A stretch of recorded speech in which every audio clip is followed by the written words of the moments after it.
गीता अध्ययन के सेशन में आप सभी का स्वागत, जहां हम राणा सर से भगवत गीता के तीसरे अध्याय को पिछले काफी समय से सीख रहे हैं। आज बारी है उसी अध्याय को एक बार पुनः राणा सर के साथ दोहराने की। सर उसी चैप्टर को समराइज करेंगे। सर को प्रणाम और निवेदन के आज के सेशन की शुरुआत में। ओम वसुदेव सुतं देवं कंस चाणूरमर्दनं देवकी परमानंदं कृष्णं वंदे जगद्गुरुं।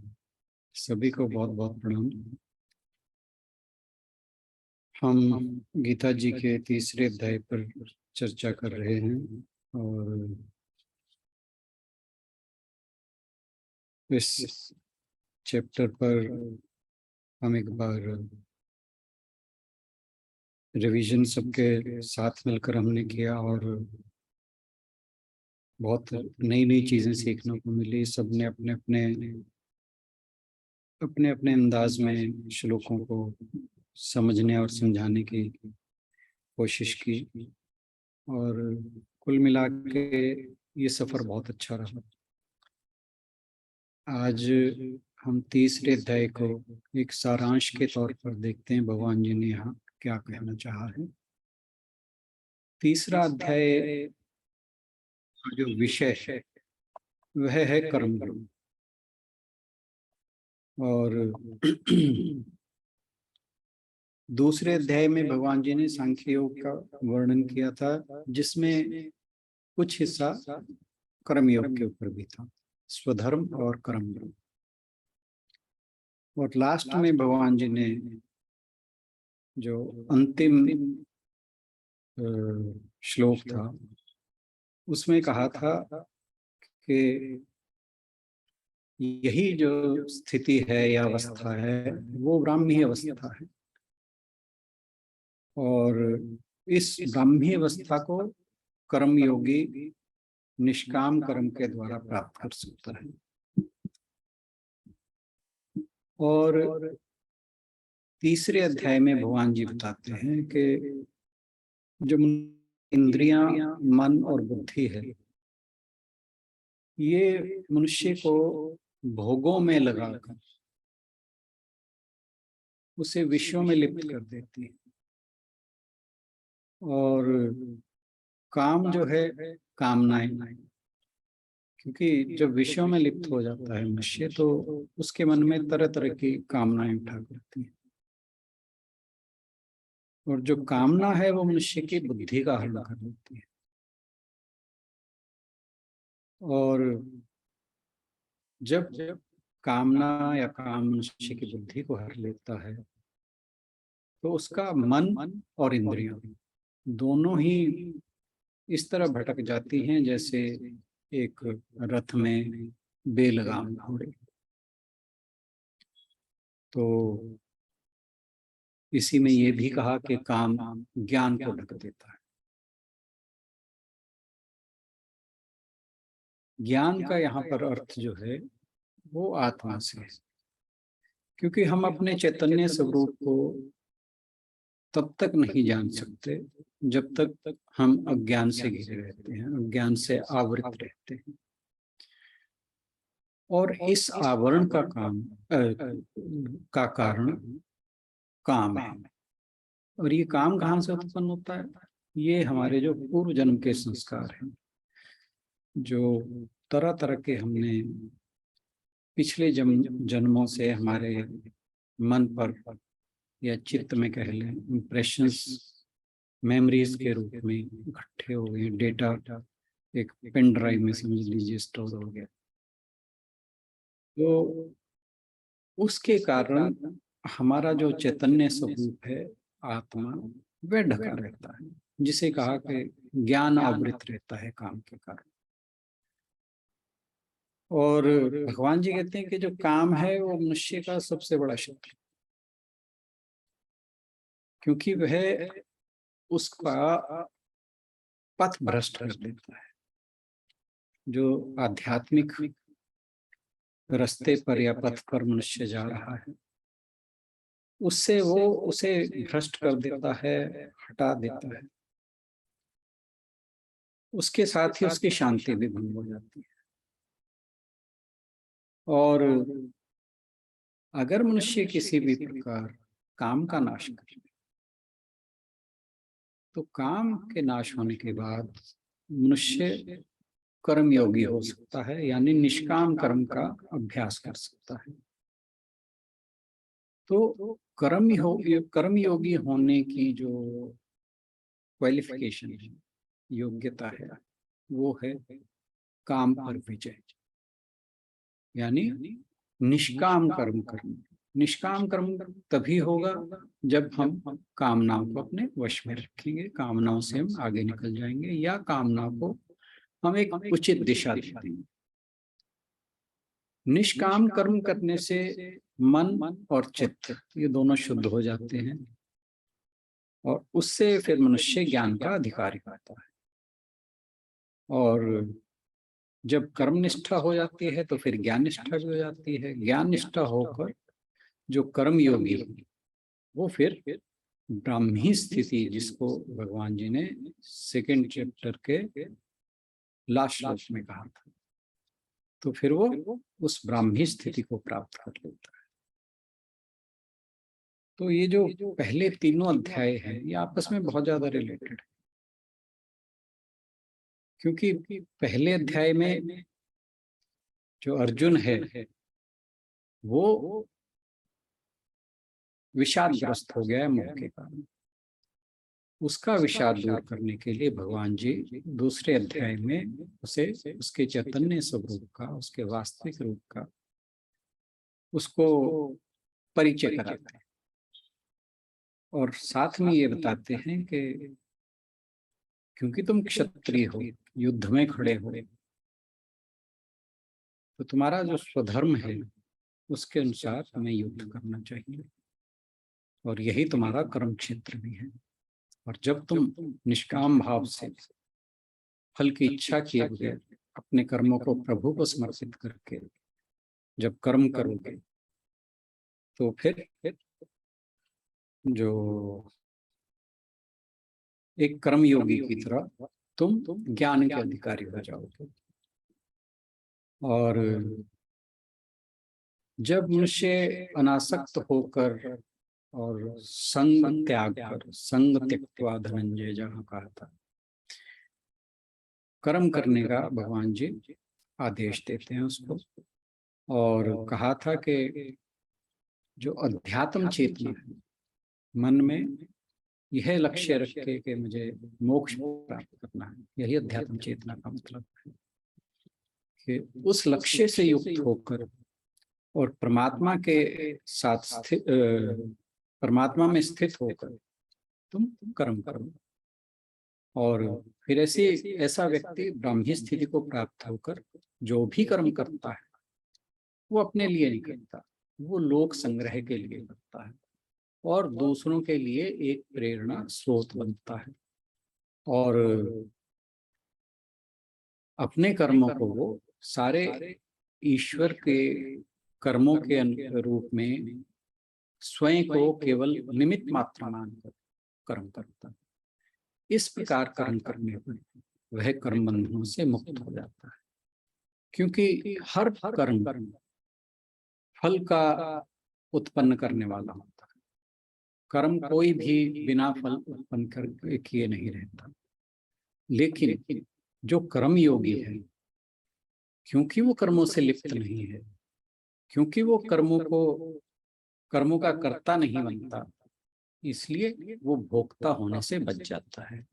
भोक्ता होने से बचने का अभिप्राय क्या हुआ कि वह उन कर्म के फलों के साथ आसक्त नहीं रहता, उन कर्मों के फल को उसे भोगना नहीं पड़ता।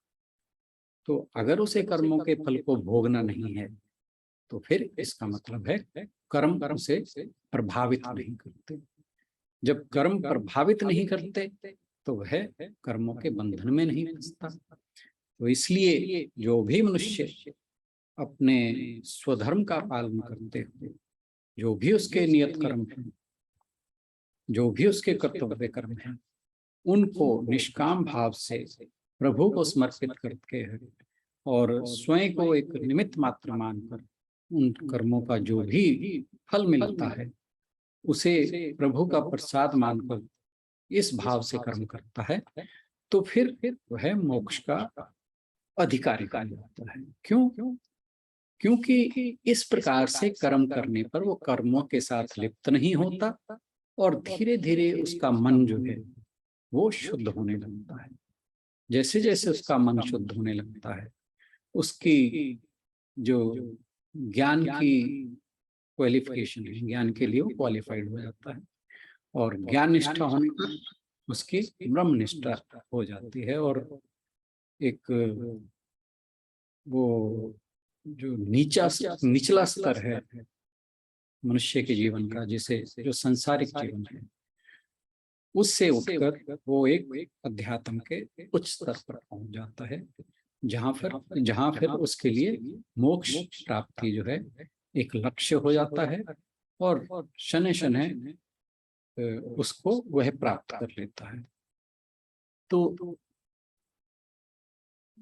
इसी में ये भी बताया कि स्वार्थ भाव और संकीर्णता मतलब नैरो माइंडेडनेस मीन्स कि सिर्फ अपने लिए, अपने परिवार के लिए, मतलब जहां मैं और मेरा। तो स्वार्थ के मैंने अपने लिए करना है, अपने परिवार के, तो नैरो माइंडेडनेस का मतलब है उसके लिए एक सीमित सा संसार है, वो सब में प्रभु को नहीं देखता, वो सिर्फ ये सोचता है कि ये कुछ लोग ही जो हैं ये मेरे हैं, ये संपत्ति मेरी है, ये घर मेरा है, ये परिवार मेरा है, ये मेरे अपने हैं, ये पराये हैं, ये दूसरे जात के हैं, ये दूसरे धर्म के हैं। जो इन इमोशंस के साथ, इन वैल्यूज के साथ रहता है, वो उसका जो कर्म है वो उसको बंधन में डालता है, वो जीवन मरण के चक्कर से कभी छूट नहीं सकता। क्योंकि जो भी वो कर्म करता है स्वार्थ के वश होकर, स्वार्थ के वश होकर किए जाने वाले कर्म हमेशा शुभ अशुभ हुआ करते हैं, और उस शुभाशुभ में भी शुभ वो होते हैं जहां उसे कुछ लक्ष्य, जैसे स्वर्ग आदि की प्राप्ति के लिए वो कुछ शुभ कर्म करता है, अन्यथा ज्यादातर उसके कर्म जो हैं वो अशुभ हुआ करते हैं। क्योंकि स्वार्थों की पूर्ति के लिए वह यह नहीं देखता कि वो जो कर्म कर रहा है वो धार्मिक है कि नहीं है, एथिकल है कि नहीं है, मॉरल है कि नहीं है। तो इस विषय में उसका विवेक जो है वो जागृत नहीं होता, और विवेकहीन व्यक्ति अक्सर अपने जो जीवन है उसको पतन की ओर ले जाता है। और भगवान जी कहते हैं कि बिना स्वार्थ के और उदारता से निष्काम कर्म करना जो है वो एक यज्ञ है। और यज्ञ के बारे में ये कहा कि ये जो पूरा सृष्टि चक्र है यह एक यज्ञ में उद्यत है, हर तरफ से सृष्टि का हर अंग जो है वो एक यज्ञ कर रहा है। और जो व्यक्ति इसमें अपना सहयोग नहीं करता उसे चोर तक कहा, और कहा कि जो अपने केवल स्वार्थ के लिए कर्म करता है, जो उसे पाप खाने वाला भी कहा। तो जो मनुष्य अहंकार के वश, अहंकार क्या हुआ यहाँ पे, जो जो ईगो है, ये बॉडी माइंड कॉम्प्लेक्स के साथ जो आइडेंटिफिकेशन है, जिसे देहात्म भाव कहते हैं, जो कहा था अहंकार विमूढ़ात्मा करता हम मन्यते। तो जिसे ये लगता है कि कर्मों का करने वाला मैं ही हूं, तो उसके लिए जो शुभ कर्म वो भी एक कर्मों के दोष उत्पन्न करता है। क्योंकि वो जो शुभ कर्म भी हैं वो भी बंधन का कारण बनते हैं, और मनुष्य का अधोपतन करते हैं, मतलब उसे निचले लेवल्स पर ले जाते हैं। और फिर उसे जो मृत्यु के पश्चात जो योनि मिलती है वो उसके कर्मों के डिपेंड करती है कि उसने किस प्रकार के शुभाशुभ कर्म किए हैं। तो विभिन्न योनियों में घूमता हुआ वो फिर इस आवागमन के चक्कर में से नहीं छूट पाता, वो इसी में ही फंसा रहता है और ना ही उसे कभी शांति प्राप्त होती। तो कामना जो है, क्योंकि उसकी तृप्त नहीं होती, तो वो कामना ही उसके बंधन का कारण बनती है। और क्योंकि जब व्यक्ति स्वार्थपूर्ण कार्य करता है तो उसके लिए उसके मन में कहीं ना कहीं कोई इच्छा की पूर्ति जो है वो लक्ष्य रहा होता है। और उन इच्छाओं की पूर्ति के लिए वो जो कर्म करता है वो फिर यह नहीं देखता कि ये कर्म शुभ हैं या अशुभ हैं, क्योंकि उसका एकमात्र लक्ष्य अपनी इच्छाओं की पूर्ति है। और भगवान जी ने बताया कि ये जो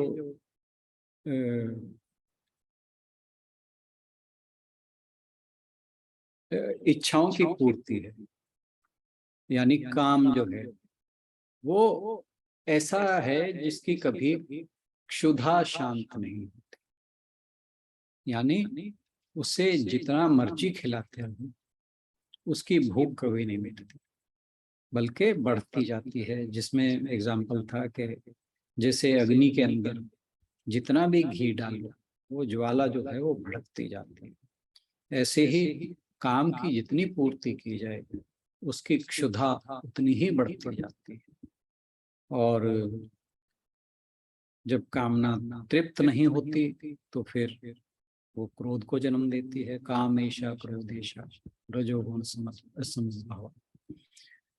तो फिर जो ये काम क्रोध और इसके साथ मिलकर जो बाकी षड दोष है, 6 प्रकार के दोष बताए गए हैं, काम क्रोध लोभ मोह मद मत्सर्य, तो फिर ये सारे मिलकर मनुष्य का पतन कर देते हैं। घृणा, ईर्ष्या, द्वेष और ये सब मनुष्य को जो है वो असहनशील बना देते हैं। वो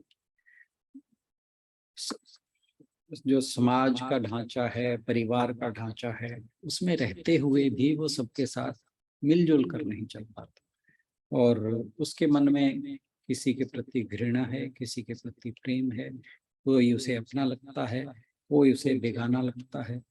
और वो अक्सर प्रशंसा और जिसे हम विजय लाभ इन प्रकार के या सुख इस प्रकार के उसकी कामना है। और प्रशंसा पाना, दूसरों से अपनी क्रिटिसिज्म ना सुनना और सिर्फ अपने लाभ की कामना करना, अपने जीत की कामना करना, ये सारी जो स्थितियां हैं वो मनुष्य को नीचे गिराती हैं। और क्योंकि ये जो संसार का चक्र है वो इस प्रकार का है कि मनुष्य जो है उसके जीवन में तो जैसे कहते हैं कि life is a roller coaster ride, कि परिस्थितियां सदा एक जैसी नहीं।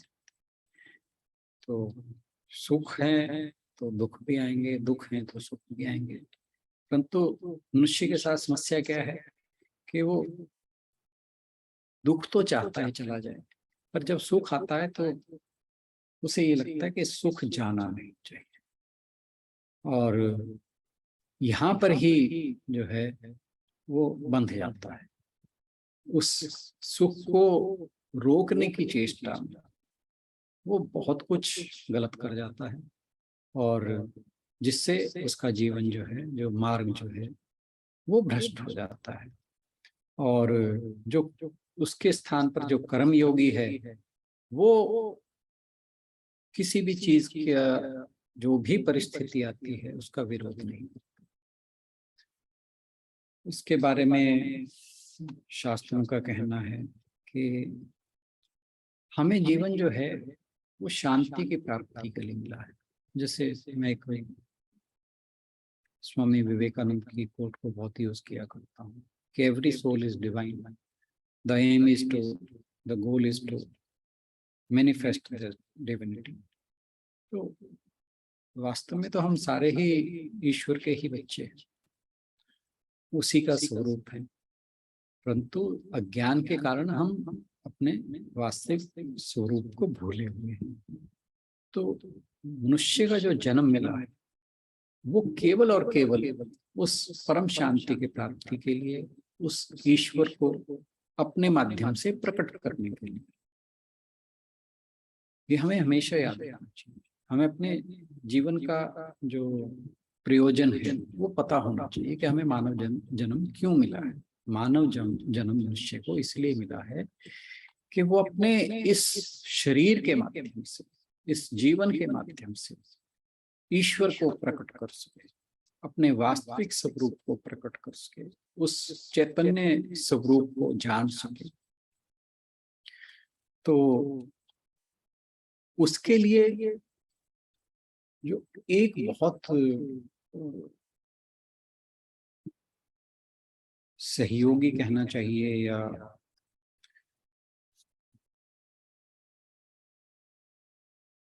हेल्पफुल कह लो, जो एक फॉर्मूला है या सूत्र है, वो ये है कि जब भी कभी दुख आए, ये मैं एक स्वामी जी की बात सुन रहा था, उन्होंने कहा था कि अगर कभी दुख आए तो उस दुख में दुखी मत। अगर आप दुख आने पर दुखी नहीं होते तो समझ लो कि आपने आधा तो भगवान को पा लिया। तो ये हमेशा याद रखें कि जब भी कभी जीवन में दुख आए तो दुखी मत, क्योंकि इसको इस तरह से ले, हम पहले भी बात कर चुके हैं कि दुख का मतलब है कि भगवान ने आपके डोर पे नॉक किया है। क्योंकि एक बार एक छोटी सी घटना है कि एक बार एक बिल्डिंग बन रही थी, तो जो मिस्त्री था वो बहुत ऊंचे काम कर रहा था, मतलब 5वीं 6ठी 7वीं मंजिल लगा लो, और मजदूर जो था वो नीचे था। तो उसने उसे आवाज लगाई, तो वो सुनाई नहीं दी। तो उसने क्या किया, उसका ध्यान अपनी तरफ आकर्षित करने के लिए एक 10 रुपए का नोट फेंक दिया।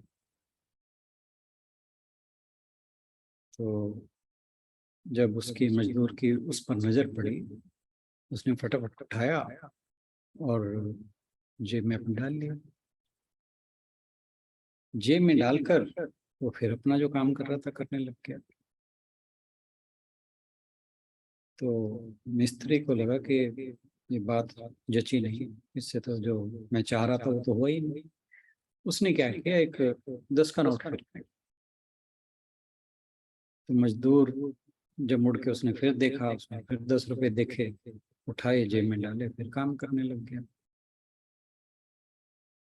मिस्त्री ने अब की बार 50 का डाल दिया, फिर वही हुआ। तो मिस्त्री को लगा कि अब जो है ये तो काम नहीं कर रहा। उसने फिर क्या किया, एक ईंट उठाई और नीचे फेंकी। जैसे ही उसने ईंट उठाकर नीचे फेंकी, मजदूर ने तुरंत ऊपर देखा, हाँ मिस्त्री जी क्या कह रहे हैं। तो भगवान भी हमारे साथ ऐसे ही करते हैं। वो जब तक हमारे पास सुख फेंकते रहते हैं, हम कभी नहीं सोचते कि भगवान के साथ हमने कनेक्ट हो। फिर वो मिस्त्री की तरह वो एक ईंट फेंकते हैं हमारी तरफ। तो अब उस ईंट फेंकने को अगर प्रभु का हम बुलावा समझ लें और उस तरफ लग जाएं, तो फिर तो इसका मतलब ये है कि जो हम जो प्रयोजन था भगवान जी का ईंट फेंकने का, वो कामयाब हो गया। और अगर हम रोना धोना शुरू करते हैं तो इसका मतलब है कि भगवान जी ने जो हमें याद कराया था वो प्रयोजन असफल हो गया, फेल हो गया। तो दुख को कभी भी इस तरह से ना लें। देखिए, जब हमें मानव जीवन मिला है, पहली तो बात यह है दुख आए जाएंगे। आगमा पायनो नित्य तांत तिक्षस्व भारत। तो मात्रा स्पर्शास्व कौन्तेय शीतोष्ण सुख दुखता आगमा पायनो नित्य तांत तिक्षस्व भारत। तो दुख सुख तो आएंगे, क्योंकि हमें मानव जीवन क्यों मिला है कि हमने पूर्व जन्म में कुछ कर्म किए हैं, जिनमें से कुछ शुभ थे, कुछ अशुभ थे, अन्यथा हमें मानव जीवन मिलता ही ना। अगर हमारे कर्मों का जो लेखा जोखा है वो पहले ही समाप्त हो चुका होता तो मानव जीवन ना मिलता। अब मानव जीवन मिला है, इसका मतलब है कि उसके अंदर हमारे पिछले जन्म में कुछ ना कुछ तो शुभ और अशुभ कर्म रहे होंगे। अब वो ऐसे कर्म रहे हैं तो उनके फलस्वरूप सुख और दुख ये भी आएंगे ही। अब हमारा पहले तो हमें ये पता होना चाहिए कि हमारे जीवन का लक्ष्य क्या है। भगवान ने हमें जन्म दिया ही, तो जन्म दिया है कि हम इस जन्म के अंदर उस ईश्वर को आत्म साक्षात्कार के द्वारा पहचान सकें, जान सकें, उसके स्वरूप को अपने हृदय में स्थित कर सकें। तो जब हम इस भाव के साथ प्रभु को मानने लगते हैं कि जो दुख आया है वो उसको याद करने के लिए आया है, हमें एक चेतावनी है, एक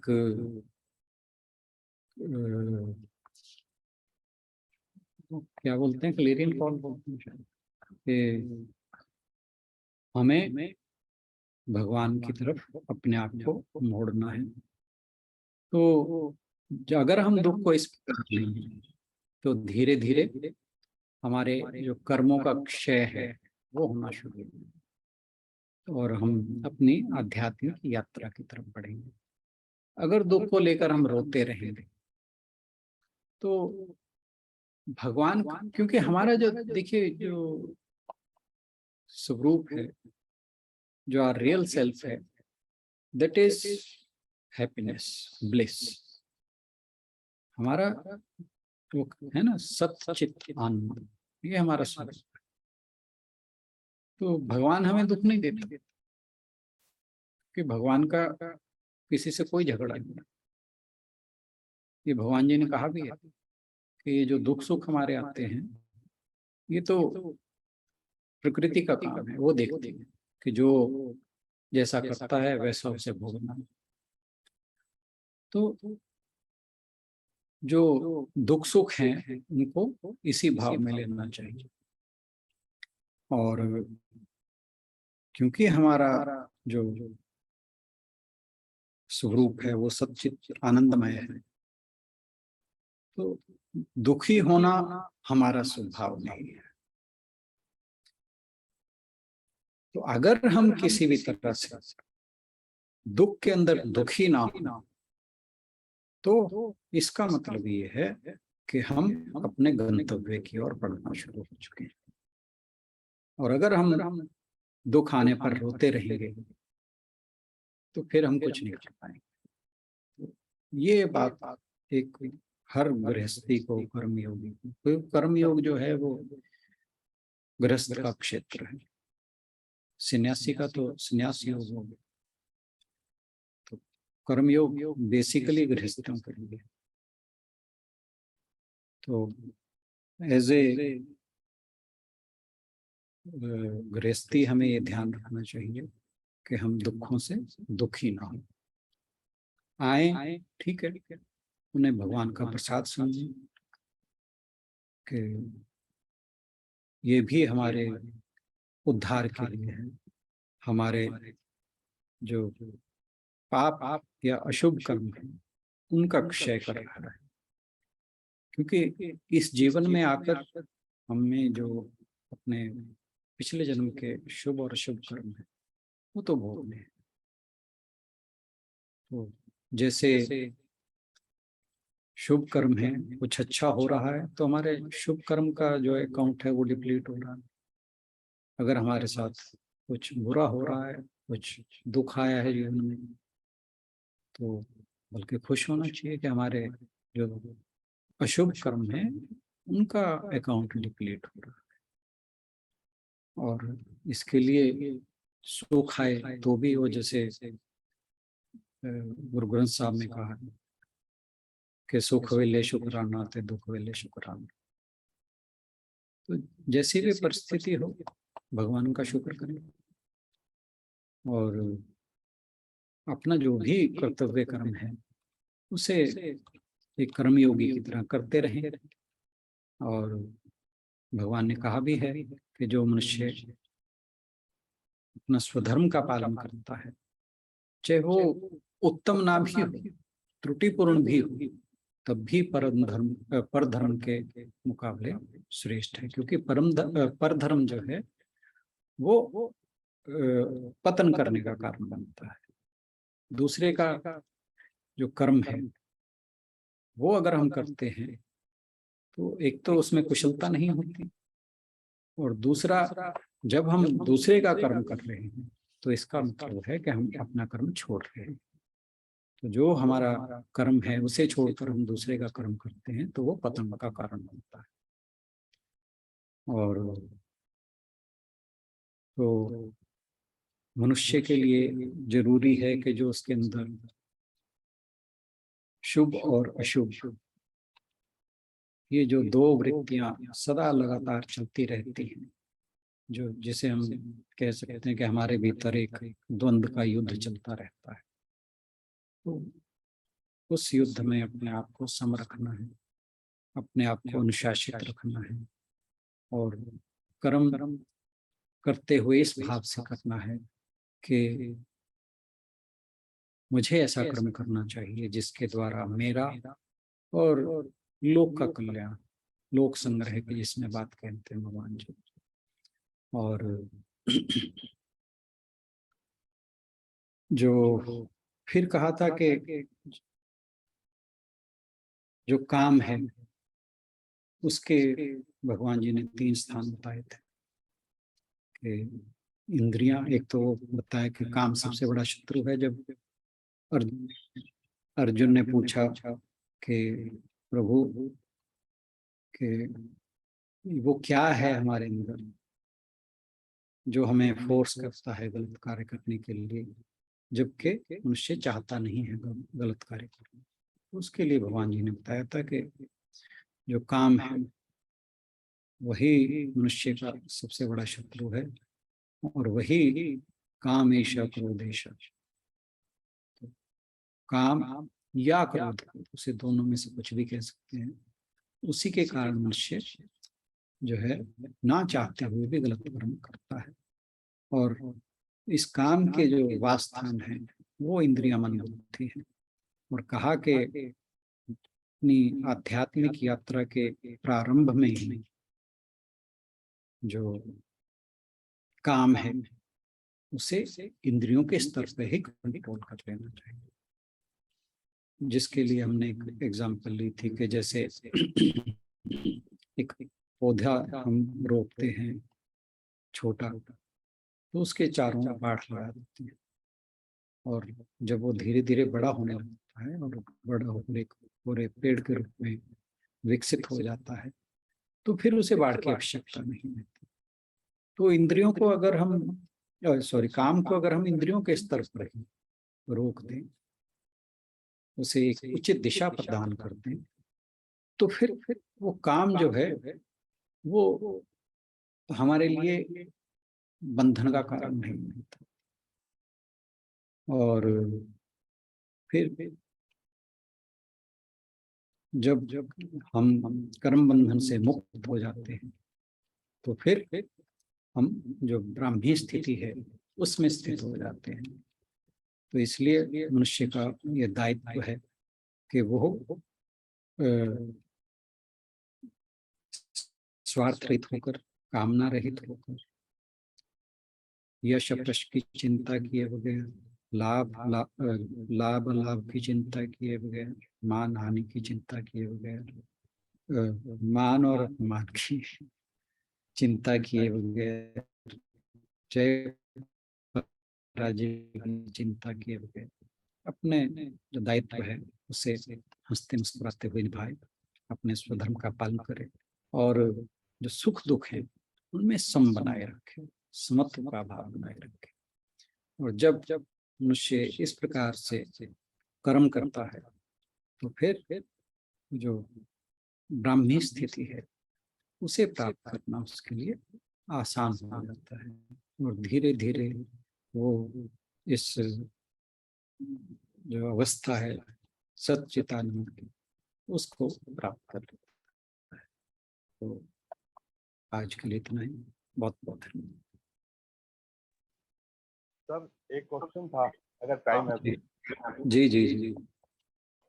सर ये श्लोक नंबर 10 से 12 के बीच में है कि सृष्टि के प्रारंभ में प्रजापति ने यज्ञ सहित मनुष्य और देवताओं की रचना की और कहा भाई तुम यज्ञ के द्वारा देवताओं को प्रसन्न करो और देवता तुम्हें मनवांछित फल देंगे। तो ये देवता कौन है, इसके बारे में थोड़े से डाउट थे, वो क्लियर करना चाह रहा था।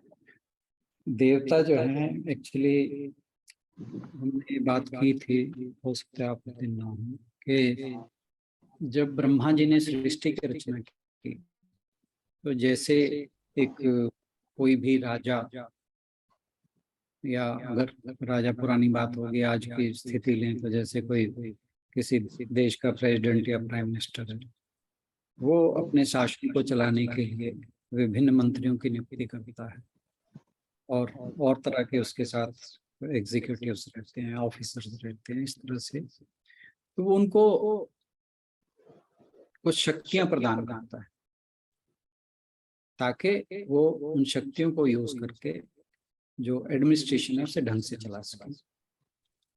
तो ऐसे ही जब प्रभु ने सृष्टि चक्र की रचना की तो प्रजापति के माध्यम से, तो प्रजापति ने कुछ जो कुछ देवता कह लीजिए, ऐसे लोग चुने जिन्हें वो शक्तियां प्रदान की गई ताकि सृष्टि का जो चक्र है वो सुचारू रूप से चल सके। और इसमें हम जैसे सूर्य है, अगर सूर्य अपना प्रकाश ना ले तो पृथ्वी पर जीवन संभव नहीं है। सूर्य, चंद्रमा, वायु, जल, आकाश, अग्नि, ये सब इनको इसीलिए देवता कहा गया।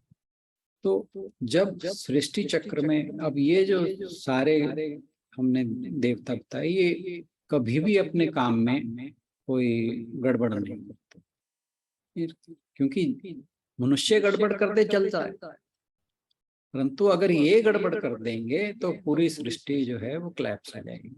एक दिन सूर्यास्त जो है उदय ना हो तो सृष्टि में हाहाकार मच जाएगा।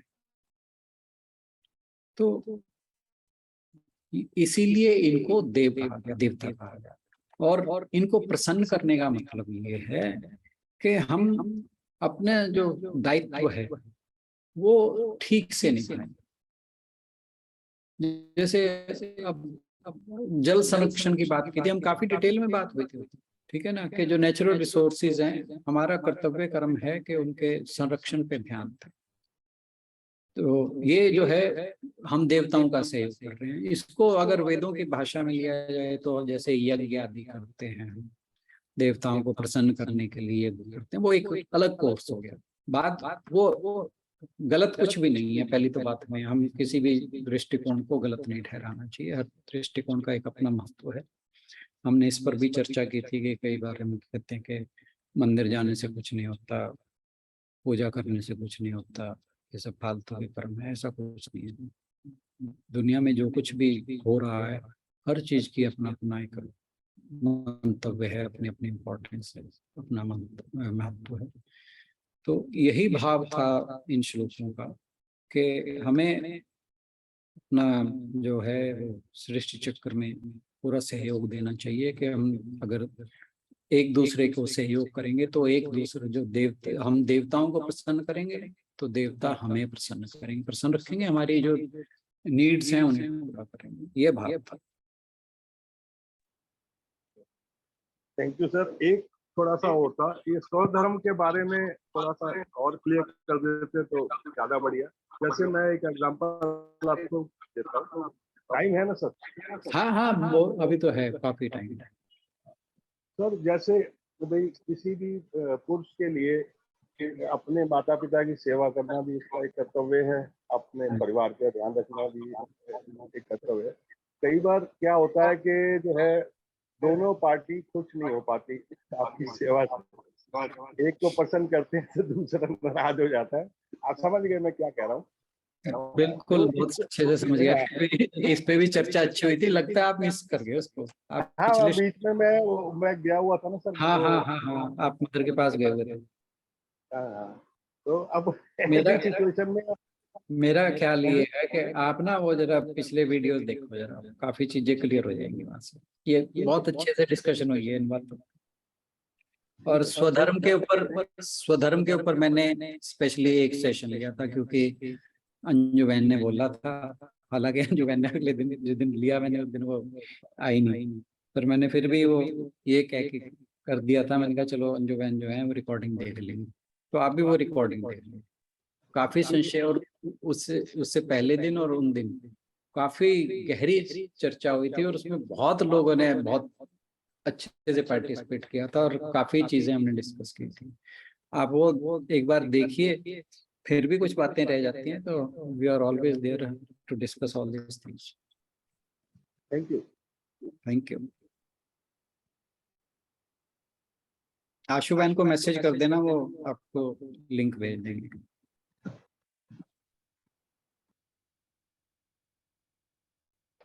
सर मेरे हस्बैंड का एक प्रश्न है। जी, वो मैं हमेशा कहती रहती हूँ कि भी कर्म जो है हम कर्म में करता हूँ, मैंने जो कष्ट आया तो मुझे मेरे कर्म का फल मिला। तो वो कहते हैं कि ये यूक्रेन और रशिया की जो फाइट इतनी हो रही है, लोग मर रहे हैं, क्या उन सबका वो कर्म मर रहे हैं? बिल्कुल बिल्कुल बिल्कुल। तो मतलब कोई मतलब इतना अच्छा कर्म कर रहा है, उसको आगे कोई गोली मार देता मार उसका कारण। हाँ बिल्कुल, कार्मिक अकाउंट भी दो तरह के हैं, एक तो इंडिविजुअल, एक कलेक्टिव। अच्छा जी, हाँ,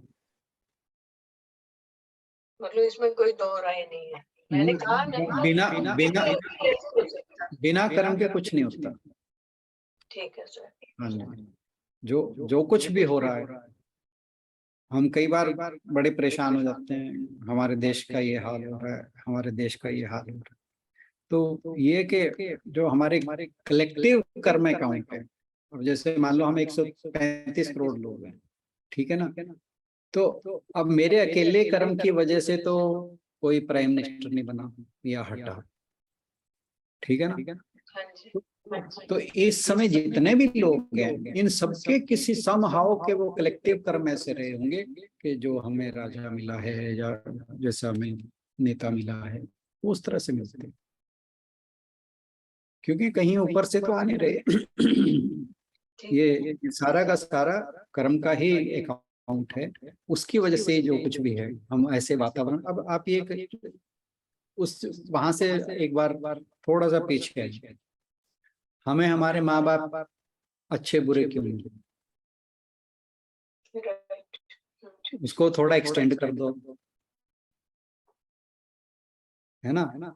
जब हम उसको एक्सटेंशन में ले जाते हैं तो फिर हमें अच्छा लीडर क्यों मिला, अच्छा बुरा लीडर क्यों मिला, बुरी परिस्थितियां क्यों मिली, हमें शांत देश क्यों मिला या अशांत देश क्यों मिला, इसको एक्सटेंड करते जाइए।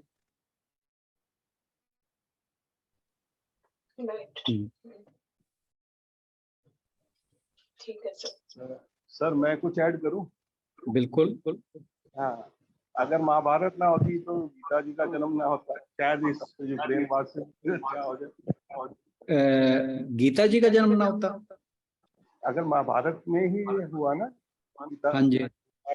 तो हर युद्ध से कुछ ना कुछ तो नया सीखने को मिलता ही है, नहीं कुछ नहीं, नए परिवर्तन तो आते हैं। एक चीज, गीता जो है चौथा अध्याय हम शुरू करने वाले हैं, वहां पे थोड़ा सा आपको क्लियर हो जाएगा। भगवान जी अर्जुन को कहते हैं कि ये गीता का ज्ञान मैं तेरे को पहली बार मिलेगा।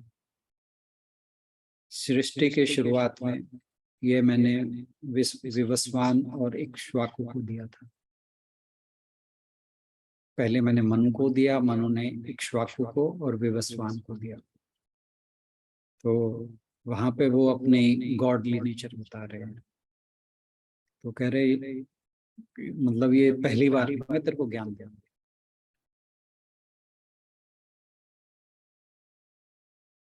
और आप ये देखिए कि गीता जो है वो उपनिषदों का सार है। उपनिषदों में ये सारी बातें पहले से ही, और हम कहते हैं कि वेद जो हैं वो भगवान के मुख से ही निकले हुए वेद वाक्य हैं। तो वो ज्ञान तो पहले से ही प्रेजेंट था, हमेशा रहा है, हमेशा रहेगा। इसीलिए इसे सनातन ज्ञान कहा जाता है। सनातन का अर्थ ही है कि ये कभी इसका आदि और अंत नहीं है, हमेशा से था, हमेशा रहेगा।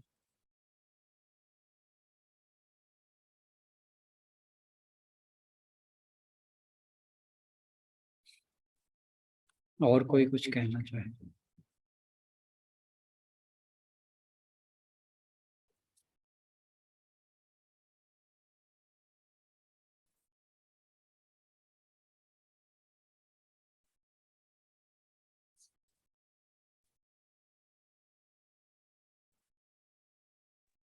सर कहने को तो कुछ नहीं है, लेकिन क्लास खत्म हो वो दिल नहीं कर रहा।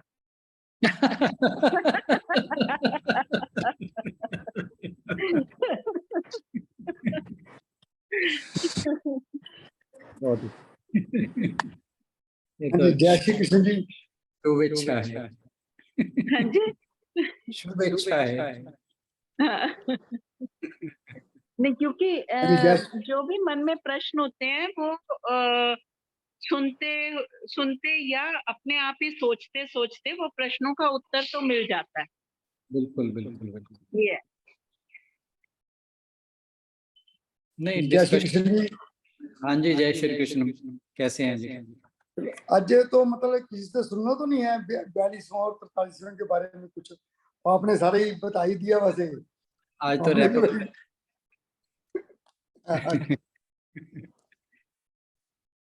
चलो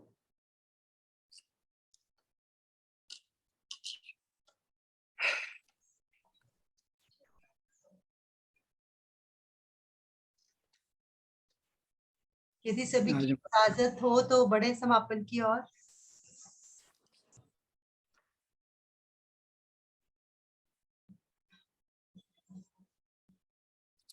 कहना वैसे तो अंजू बहन का समापन करने का मन नहीं है आज। पर कोई बोल ही नहीं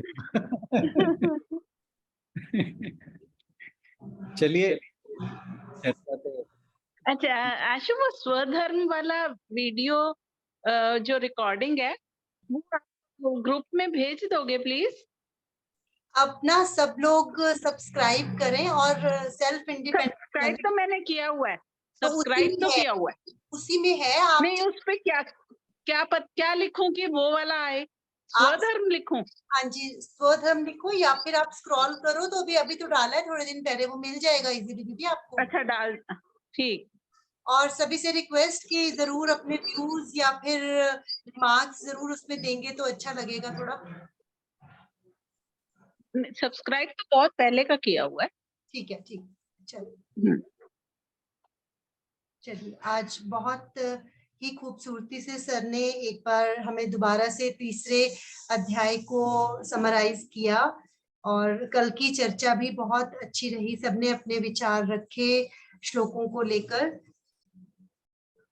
अब बारी है थर्ड चैप्टर को आज उसका समापन करने किया हमने, और इसके साथ ही हम आगे बढ़ेंगे चौथे अध्याय की और।